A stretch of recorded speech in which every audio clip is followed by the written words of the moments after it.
एक समय की बात है। एक घने जंगल में एक बड़े से बाग में एक चूहा और एक कौवा रहते थे। चूहा बड़ा ही चतुर था और कौवा भी अपनी चालाकी के लिए प्रसिद्ध था। दोनों में दोस्ती थी, लेकिन एक घटना ने उनकी मित्रता को और भी मजबूत कर दिया। एक दिन बाग में एक पेड़ पर बड़ा सा रोटी का टुकड़ा पड़ा था। वह रोटी का टुकड़ा कौवे ने देखा और उसकी आंखों में चमक आ गई। कौवा झट से पेड़ पर बैठ गया और रोटी का टुकड़ा उठाकर अपने मुंह में दबा लिया। कौवे ने रोटी खाने से पहले सोचा, मैं बाकियों को यह दिखाकर ललचाऊंगा। उसने सोचा, मैं रोटी को अपने घोंसले में ले जाकर वहीं पर खाकर सबको दिखाऊंगा तो और भी मजा आएगा। उसने रोटी को अपने पंजे में दबा लिया और पास के पेड़ के एक शाखा पर बैठकर रोटी को उंगलियों में पकड़ लिया। अब वह रोटी खाने ही वाला था कि तभी चूहे ने देखा और कौवे से पूछा, कौवा भैया, तुम इतने खुश क्यों हो? तुम्हारे चेहरे पर इतनी खुशी क्यों है? कौवे ने हंसते हुए बोला, अरे चूहे भाई, तुम नहीं जानते, मैंने एक बहुत ही खास रोटी का टुकड़ा पाया है और अब मैं इसे आराम से खाऊंगा। तुम तो जानते हो मैं कितना चतुर हूँ। चूहा समझ गया कि कौवा रोटी को अपने पंजे में दबाए हुए है और उससे दूसरों से छिपाकर खाना चाहता है।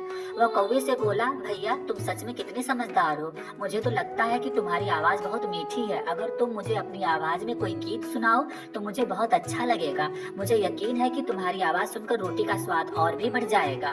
कौवा को अपनी तारीफ सुनना बहुत पसंद था। कौवा यह सुनकर बहुत खुश हुआ। उसने रोटी को पंजे से हल्का सा दबा लिया और सोचा, अब मैं चूहे को भी थोड़ा खुश कर दूं। उसने रोटी को अपने मुंह से निकाला और पूरी शान से गाने लगा।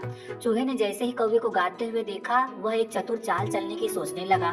चूहे ने अपनी नजरें झुका ली और कौवे से कहा, वाह क्या गीत गा रहे हो, लेकिन तुम जानते हो तुम्हारे पंजे में रोटी का टुकड़ा है जिसकी वजह से तुम्हारा पूरा ध्यान गाने पर नहीं है। एक काम करो, तुम रोटी का टुकड़ा मुझे पकड़ा दो और फिर गाओ, तब और सुरी लगा पाओगे। गाने के बाद रोटी का टुकड़ा मुझसे ले लेना। कौवा झूमते हुए बोला, तुम सच में बहुत अच्छे हो। क्यों नहीं, लो यह रोटी का टुकड़ा लो।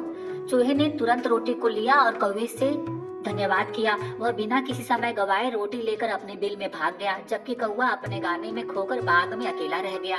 कौवे को समझ में आ गया कि चूहा कितना चतुर था। उसे अपनी गलती का एहसास हुआ, लेकिन अब बहुत देर हो चुकी थी।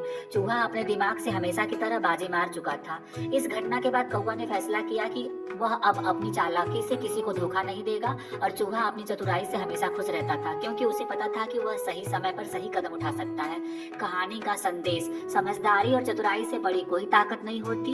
जो व्यक्ति अपनी बुद्धि का सही इस्तेमाल करता है वही सबसे ज्यादा सफल होता है।